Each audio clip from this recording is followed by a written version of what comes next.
To fall asleep, you must first pretend to be asleep. እንቅልፍ ለመተኛት የግዴታ እንቅልፍ እየተኛችሁ እንደሆነ ማስመሰል አለባችሁ። ይህንን ነገር አስተውላችሁ ታውቃላችሁ? ግን የህይወት ህግ በሙሉ በዚህ መንገድ ነው የሚሰራው። የፈለጋችሁትን ነገር ለማግኘት የግዴታ አስመሳይ መሆን አለባችሁ። ዛሬ ከፊልም ጀምሮ እስከ መጽሐፍ ርዕስ ድረስ የደረሰ አንድ ትልቅ ነገርን ላጋራችሁ ነው። እሱም በጣም ጥቂቶች ብቻ የተረዱትና እየተገበሩትም ብዙ ጥቅም ያገኙበት የስበት ህግ ነው፣ ወይም ሎው ኦፍ አትራክሽን።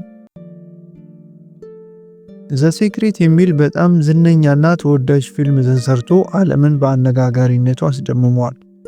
በተጨማሪም በዚሁ ርዕስ በተጻፈው መጽሐፍ ለብዙሃን እውነትም ትልቅ ምስጢርን አጋርተዋል። የስበት ህግ ማለት በጣም ቀላል ነገር ነው፣ ግን 99% የሚሆነው ሰው የማይተገብረው ነገር ነው። ልክ እንደ ግራቪቲ አስቡት፣ ወይም የመሬት የስበት ህግ። የማይለወጥ የዓለም ህግ ነው ግራቪቲ። ኳስ ወደ ሰማይ ብትጠልዙ መጨረሻ ማረፊያው ወደ መሬት ነው። ወይም ከሆነ ህንፃ ላይ ብትወድቁ ወደ መሬት ነው የምትፈጠፈጡት መቼም እንጂ ተንሳፋችሁ አትቀሩም አየር ላይ። ታዲያ መሬት ክብደት ያለውን ነገር በሙሉ ወደ ራሷ የምትስብበት ኃይል ሎው ኦፍ ግራቪቲ ወይም የመሬት የስበት ህግ በመባል ይታወቃል። ሎው ኦፍ አትራክሽንም እንደዚሁ ነው። የምትፈልጉትን ነገር ወደ ህይወታችሁ መሳብ ትችላላችሁ። ታዲያ መጠንቀቅ አለባችሁ። ይህ የስበት ህግ እየመረጣችሁ ተግባራዊ ካላደረጋችሁት ጥሩውንም መጥፎውንም ነገር እየጎተተ ነው ወደ ህይወታችሁ የሚያመጣባችሁ። ስለዚህ በዛሬው ቪዲዮም የስበት ህግን በምን አይነት መንገዶች ነው ተግባራዊ የምናደርገው የሚለውን በአራት ዋና ዋና መንገዶች እንመለከታለን። ከእናንተ የሚጠበቀው ቪዲዮውን እስከ መጨረሻው በመመልከት ህይወታችሁ ላይ ይህንን ህግ ተግባራዊ በማድረግ በጣም ብዙ ጥቅሞችን እንድታገኙ ስል ጋብዛችኋለሁ። ላይክ እና ሰብስክራይብ በማድረግ የግራር ቻናል ቤተሰብ እንድትሆኑ ስል ከልቤ ጠይቃችኋለሁ። ይህንን ህግ ተግባራዊ የምናደርግበት የመጀመሪያው መንገድ እናምራ። እሱም በግልጽ ጥያቄ መጠየቅን ጀምሩ የሚል ነው። ኦልሞስት ሁሉም ሰው በሚባል ደረጃ እዚች ሀገር የሚኖር ሰው ሃይማኖተኛና የፈጠረው አምላክ እንዳለ የሚያምን ነው ሁሉም ሰው። ግን ስንቶቻችንን በግልጽ አምላካችንን የምንፈልገውን ነገር ደጋግመን በመጠየቅና በመጨቅጨቅ ጊዜ የምናሳልፈው? ስንቶቻችንን መድረስ የምንፈልግበት ትልቅ ደረጃ ላይ ለመድረስ ያክተን፣ ማግኘት የምንፈልገውን ገንዘብ መጠን ለማግኘት፣ የምንፈልገውን አይነት የፍቅር አጋር ለማግኘት ብዙ ግራ ማጋባቶች እየገጠሙን፣ አንድ ቀን ግን በስነ ስርዓት ደጋግመን አምላካችንን ጠይቀን የምናውቁ ስንቶቻችን ነን? በሕፃንነታችን እኮ የሚያስፈልገንን ነገሮች በሙሉ ወላጆቻችንን በመጠየቅ ነው ከሞላ ጎደል የቻሉትን አድርገው ፍላጎቶቻችንን የሚያሟሉልን። ታዲያ በምድር ያሉ ወላጆቻችን ስለጠየቅናቸው ያንን ሁሉ ነገር እያሟሉልን፣ አሁን አድገን በሰማይ ያለው ፈጣሪያችንን ግን በትክክልና በግልጽነት የምንፈልገውን ነገር ለመጠየቅ ለምን ሰነፍ እንሆናለን? ይህች ዓለም ምላሽ የምትሰጠው ለምኞቶቻችን ሳይሆን ግልጽ ለሆንበት ነገር ነው። አብዛኛው ሰው የሚፈልገውን ነገር ጠንቅቆ የሚያውቅ ይመስለዋል። ግን አብዛኛው ሰው የሚፈልገውን ነገር ጠንቅቆ አያውቅም። ብትጠይቋቸው ደስተኛ መሆን እፈልጋለሁ፣ ብዙ ብር ማግኘት እፈልጋለሁ፣ የፍቅር አጋር እንዲኖረኝ እፈልጋለሁ ነው መልሳቸው የሚሆነው። ነገር ግን ዩኒቨርስ ወይም አጽናፈ ሰማይ የምንለው ግን በዛ መልኩ አይሰራም። አብዛኞቻችን የምንሸወደውም ለዛ ነው። ግልጽ ላልሆነ ነገር ምላሽ አይሰጥም። ምን ያህል ገንዘብ ነው የምትፈልጉት? ምን አይነት የተደላደለ ኑሮ ነው የምትፈልጉት? ምን አይነት ሰው ነው የምትፈልጉት የሚለውን ስፔሲፋይ አድርጋችሁ የማትገልጹ ከሆነ በደፈናው ለሚመጣ ጥያቄ ዩኒቨርስ ለኛ መልስ አትሰጠንም። ያ ማለት እኮ ወደ ሬስቶራንት ሄዳችሁ ምግብ አምጡልኝ ብሎ በደፈናው እንደመጠየቅ ማለት ነው። በዛ መልኩ ለምን ዩኒቨርስን ትጠይቃላችሁ? በትክክል የምትፈልጉትን ነገር የማታውቁ ከሆነ ያላችሁ ኢነርጂ የተበታተነ ይሆናል። የተደበላለቀ ውጤትን የምትሰበስቡት፣ ምክንያቱም ሐሳባችሁ በሙሉ አቅጣጫ የለውም። ኢማጂን መዳረሻችሁን ሳታውቁ መኪና እየነዳችሁ ስትሄዱ አስቡት። በጭራሽ የምትደርሱበት ቦታ የላችሁም እኮ። ለዚህ ነው በግልጽ መጠየቅ የመቀበል መጀመሪያ ነው የሚባለው። ዓለም ለእናንተ የምትፈልጉትን ነገር ከማምጣቷ በፊት መወሰን አለባችሁ። ስለዚህ ዛሬውኑ በዚህ መልኩ መጠየቅን መጀመር አለባችሁ። ኖትቡክ ወይም ማስታወሻ ደብተር ያዙና የምትፈልጉትን ነገር በሙሉ በፕሬዘንት ቴንስ ወይም አሁን እየተደረገ እንዳለ አድርጋችሁ መጻፍ ጀምሩ። የምፈልገው አገር መጓዝ በመቻሌ በጣም ደስተኛና አመስጋኝ ነኝ።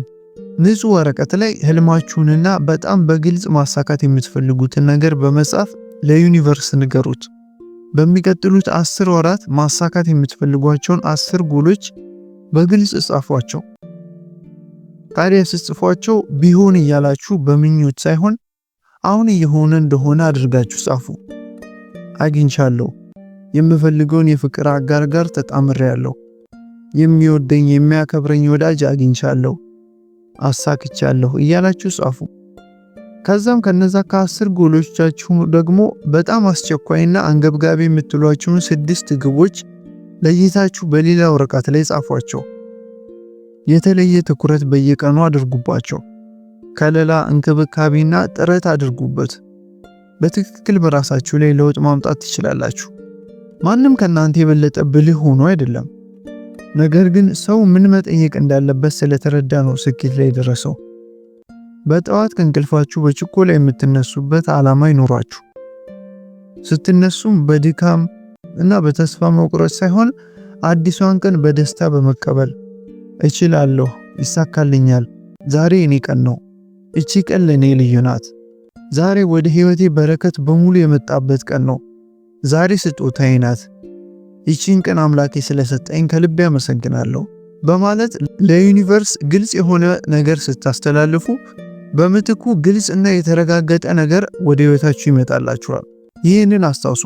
ወደ ራሳችሁ የምትስቡት የምትፈልጉትን ነገር ሳይሆን ግልጽ የሆናችሁለትን ነገር ነው።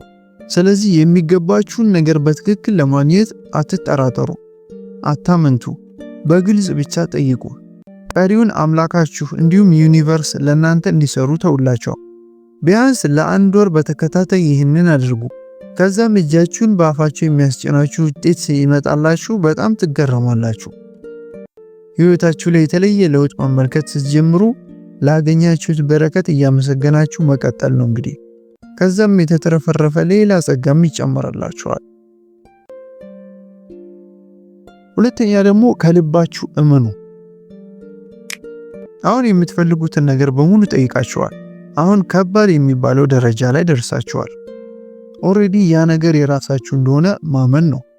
እምነታችሁ ከናንተ ወጥቶ የሚሄድ መልእክታችሁ ነው።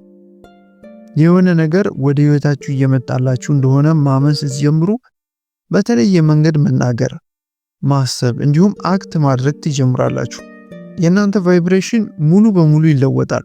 ታዲያ የምትፈልጉትን ነገር ማየት ሳትጀምሩ እንዴት ማመን ትጀምራላችሁ? ቀላል ነው። አእምሯችሁን ማለማመድ ትጀምራላችሁ። መጀመሪያ በእያንዳንዱ ጠዋት አይናችሁን ለጥቂት ደቂቃዎች ዘግታችሁ ግቦቻችሁ ኦሬዲ እየተፈጠሩላችሁ እንደሆነ ማመን ጀምሩ። ኦሬዲ እንደተሳካላችሁ መቁጠር። ተመልከቱት፣ ይሰማችሁ። የማይቻል ቢመስል እንኳን ማመናችሁን በጭራሽ እንዳታቆሙ። የማትፈልጉትን ነገር ከማግኘታችሁ በፊት ዩኒቨርስ እናንተ ላይ ያላችሁን እምነት ይፈትናችኋል። ማረጋገጫውን ለጊዜው ባትመለከቱ እምነታችሁ ጠንካራ ሊሆን ይገባል። ፌዝ ማለት ወይም የማታዩትን ነገር ማመን ማለት ማረጋገጫው እስኪደርስ ድረስ ያላችሁ ጽናት ማለት ነው። አንዴ ካመናችሁ ግን በሁሉም የህይወት ዘርፎቻችሁ ላይ ለውጥ መመልከት ትጀምራላችሁ።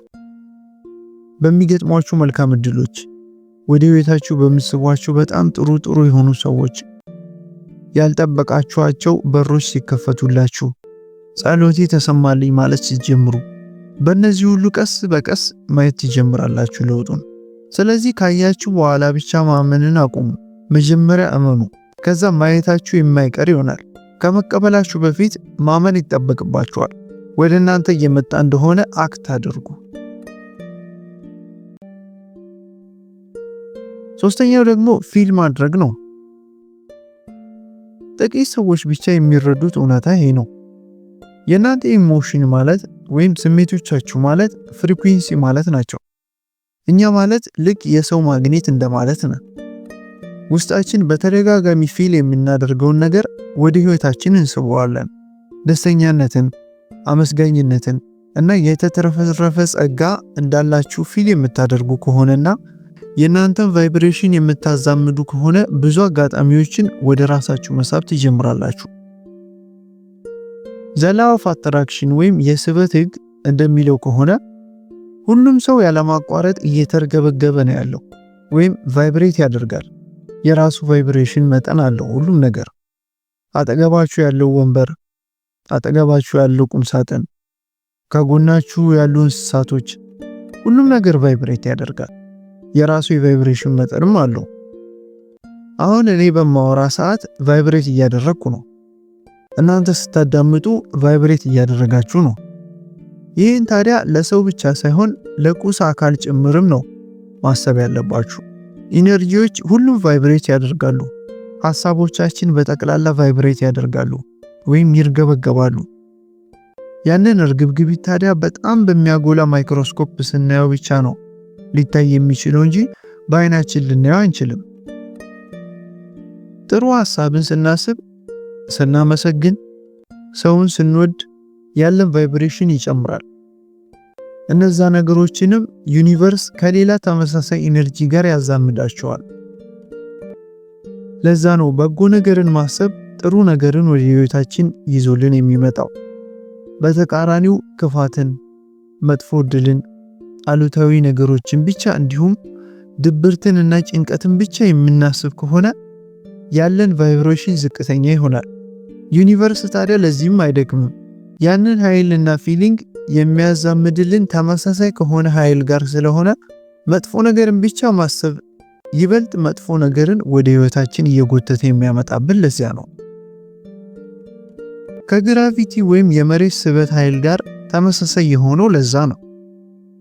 ከትልቅ ህንፃ ላይ ዘላችሁ ወደ መሬት ብትወድቁ መሬት እየመረጠች ውይ ይሄ ሰው የዋህ ነው እያለች እየመረጠች ብቻ መልካሙን ነገር እየወሰደች ሌላውን ደግሞ አየር ላይ እየተንሳፈፈ እንዲቀር አታደርገውም። ክብደት ያለው ነገር በሙሉ ወደ መሬት መውደቁ አይቀርለትም። ይህ የመሬት የስበት ህግ ነው። ለዛ ነው መልካም ነገሩን ስታስቡ፣ የማይሳካ ነገር ብቻም ስታስቡ የስበት ህግ በዩኒቨርስ አማካኝነት ሁሉንም እየጎተተ የሚያመጣላችሁ እንጂ እየመረጠ ጥሩን ብቻ አይሰጣችሁ። ለዛ ነው የእናንተ ፊሊንግ ግልጽ እና መልካም ነገር ላይ ያተኮረም ብቻ መሆን አለበት የሚባለው። ያንንም በየቀኑ በዚህ መልኩ መለማመድ ትችላላችሁ። አንደኛ አይናችሁን ጨፍኑ ለአንድ ደቂቃ ወይም ለ60 ሰኮንድ። ሁለተኛ ህልሞቻችሁን በግልጽ እና በዝርዝር ቪዥዋላይዝ ማድረግ ወይም በአይን ህሊና መመልከት። ሶስተኛ ፊል ማድረግ፣ ስታገኙ የሚሰጣችሁን እርካታ፣ መዝናናቱን፣ የሚያመጣላችሁን ደስታ፣ ሰላሙን፣ የምታገኙትን ኤክሳይትመንት ያንን ፊል አድርጉት። ይህንን ሁሉ ፊል ስታደርጉት የእውነትም የሆነ የሚነዝራችሁ ኃይል ይከባችኋል። ያኔ ማንም የሰራውን ብቻ ሳይሆን በጣም ትልቅ ነገርን መስራትና ማግኘት እንደምትችሉ እናንተም ታምናላችሁ። ይህ ነገር አንድ ቀን ይሳካ ይሆናል አትበሉ። ስለተሳካልኝ አመሰግናለሁ በሉ። ገና ባይሳካ እንኳን ማለት ነው። በዛ መልኩ ነው ለዓለም ያንን ነገር እንደሚገባችሁ በትክክል የምትናገሩት። ያንን ፊሊንግ ለ60 ሰኮንድ ወይም ለ1 ደቂቃ ያዝ አድርጋችሁ አብሰልስሉት። ከዛም ዩኒቨርስ ያንን ከመመለስ ይልቅ ምንም አማራጭ አይኖረውም። ይህንን አስታውሱ። ሐሳቦቻችሁ የሆነ ዓላማን ይፈጥሩላችኋል። እምነታችሁ ለዛ ዓላማ ህይወት ይዘሩበታል። ግን የእናንተ ፊሊንግ ሁሉንም ነገር እውነት ያደርግላችኋል። ዩኒቨርስ የሚናገረው ቋንቋ የስሜት ወይም የኢሞሽን ቋንቋን ነው። ስለዚህ የሆነ ነገርን በቶሎ ወደ ራሳችሁ መሳብ ከፈለጋችሁ ፊል አድርጉት መጀመሪያ። ይህ ፊል ማድረጋችሁ ወደ አራተኛው ደረጃና ብዙ ሰው ችላ ወደሚለው ወደ መጨረሻው ደረጃ ደርሰናል። አራተኛው መቀበልና ማመስገን ነው። ምስጋና ለመቀበል የምታደርጉት የመጀመሪያው እርምጃችሁ ነው። ለዩኒቨርስ የምትነግሩትም ለሌሎች ብዙ ነገሮች ዝግጁ መሆናችሁ ነው። ነገር ግን ያጣችሁት ነገር ላይ ብቻ ፎከስ የምታደርጉ ከሆነ ያንን ፍሰት ትገቱታላችሁ ወይም ሂደቱን በሙሉ ብሎክ ታደርጉታላችሁ። ለዛ ነው ሁሌም የሚያማርር፣ ኮምፕሌን የሚያበዛ፣ ማለቃቀስ፣ ሰበብ ማብዛትና ማማረር ብቻ የሚያውቅ ሰው ምንም መልካም ነገርን የማይሳካለት። የመቀበል ጥበብ ከማስተዋል ነው የሚመጣው። እያንዳንዱ ትንንሽ በረከቶች፣ ፈገግታችሁን የመለሱላችሁ ሰዎች፣ በልታችሁ የማታውቁትን ምግብ መብላት ስትጀምሩ፣ መልካም ቃላቶችን ከሰዎች መስማት ስትጀምሩ፣ ገንዘብ ከትንሽ ጀምሮ ማግኘት ስትጀምሩ፣ ይሄ ሁሉ የእናንተ ኢነርጂ በትክክል እየሰራ እንደሆነ የሚያሳያችሁ ምልክት ነው። በተደጋጋሚ አመሰግናለሁ ማለት ልመዱ። ሁሉም ነገር ፐርፌክት ስለሆነላችሁ ሳይሆን ምስጋናችሁ ግን ሁሉንም ነገር ስለሚለውጥ። በምስጋና ስትኖሩ ነገሮችን ማሳደድ ታቆሙና ወደ ራሳችሁ መሳብ ብቻ ትጀምራላችሁ። መልካም እድሎች መፈጠር ሲጀምሩ በጭራሽ ምስጋናን አትርሱ። ለዚያ በቃችሁን አምላካችሁን። በየቀኑ ያወራችሁት ዩኒቨርስ አመስግኑት። ይህንን ማመን አልችልም ሳይሆን የጠየቅኩት ይህንን ነው ብላችሁ መቀበል ጀምሩ። ብዙ ባመሰገናችሁ ቁጥር ሕይወት ሌላ ብዙ የምታመሰግኑባቸውን ምክንያቶች ትጨምሩላቸዋለች። በግልጽ ጠይቁ። የምትፈልጉትን ሰው፣ የምትፈልጉትን የገንዘብ መጠን፣ የምትፈልጉትን የሥራ አይነት፣ መቼ እንደምትፈልጉ፣ ከማን ጋር መስራት እንደምትፈልጉ፣ በዛ ሁሉ ሂደት ውስጥ ምን ማሳካት እንደምትፈልጉ እያንዳንዱን ለራሳችሁ አውሩት። አውጥታችሁም ለዓለም ተናገሩ። አይናችሁን ጨፍናችሁ ያንን ነገር ደጋግማችሁ ለአእምሯችሁ ስትነግሩ፣ ሙሉ በሙሉ ፊል ስታደርጉት፣ በእምነት አክት ስታደርጉ፣ በምስጋና ስትቀበሉ፣ በዚህ መልኩ ነው የፈለጋችሁትን ነገር በሕይወታችሁ ማግኘት የምትችሉት። እነዚህ 4 የስበት ህጎች በሕይወታችሁ ላይ ተግባራዊ በማድረግ የምትፈልጉትን ሰው፣ የምትፈልጉትን ገንዘብ መጠን፣ የምትፈልጉትን ላይፍ ስታይል እንዲሁም ብዙ መልካም በረከቶችን ወደ ሕይወታችሁ መሳብ ትችላላችሁ። ይህን ተግባራዊ በማድረግ ደግሞ ትልቅ ለውጥን በጥቂት ጊዜ ውስጥ እንደምታመጡ በመተማመን ልነግራችሁ ይችላለሁ። እስከ መጨረሻው ድረስ ስለተከታተላችሁኝ በጣም ከልብ አመሰግናለሁ። ሰላም ቆዩልኝ።